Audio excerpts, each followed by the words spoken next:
two particle system with the particles having masses 10 kg and 20 kg, if the first particle is pushed towards the center of mass through a distance of 15 millimeter, then by what distance in millimeter should the second particle be moved so as to keep the center of mass at the same position? Okay, it is directly the question of 11th class physics.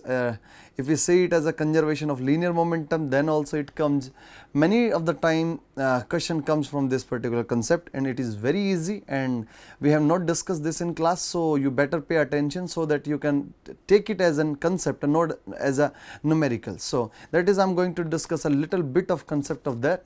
So you just note down this in your notebook and use it as a concept, because it is used many of the time. Okay, before we discuss question, we are going to discuss the theory part of it. See, this is say some body of mass m1 and it is its center, and here is another body whose mass is m2 and it is its center.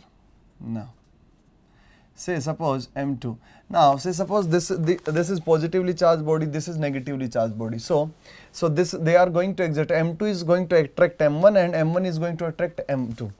Now I hope you all understand, say if it is forces are in attractive in nature or repulsive in nature, say this is negatively charged body, this is negatively charged body, so this will push out this will again push out with the equal force. But I hope you all understand that if I take m1 plus m2 as system, so there is no force in the horizontal direction, summation of all the forces in the horizontal direction will be equal to 0.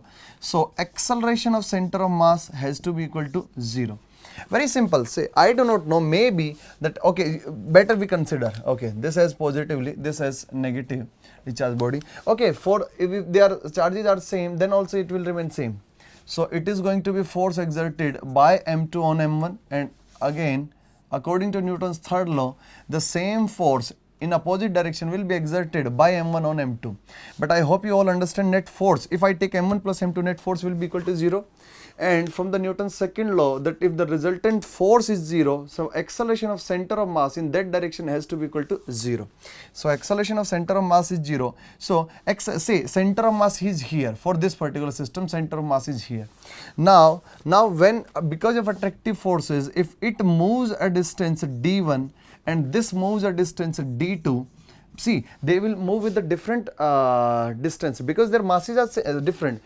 See, acceleration is individual acceleration. Acceleration of 1 will be f divided by m1 and acceleration of 2 is going to be f divided by m2. As their forces are same, masses are different, the magnitude of linear acceleration will be different. So that is because of that, in the same time they will move with a different displacements.